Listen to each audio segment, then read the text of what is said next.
कि ऊंचे रे पहाड़वा पे मैया तोहर राजधानी आहे, तोहर राजधानी आहे।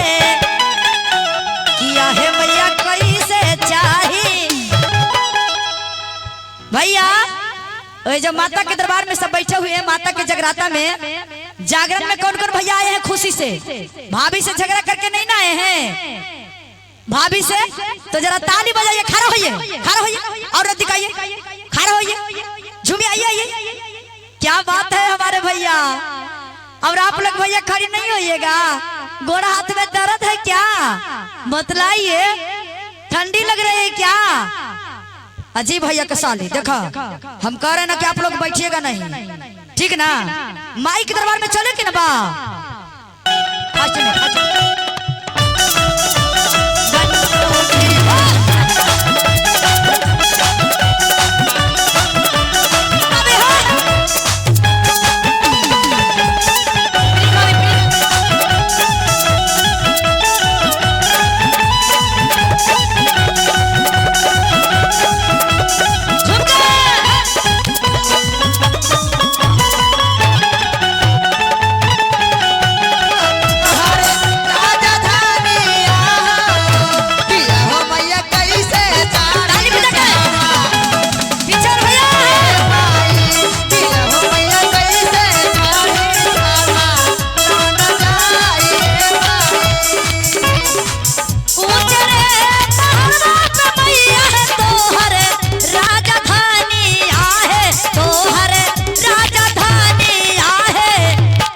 एक मिनट कैसे कमर हिला के किया है मैया? रमेश भैया आप लोग साल उतारिए तो कि मैया है कैसे चार ही चार लो न जा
हो रामा दूसरे हाथे गंगा जलवा पनिया है भैया, भैया है दूसरे हाथे गंगा, भैया है दूसरे हाथे गंगा जलवा पनिया है भैया।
और कहना है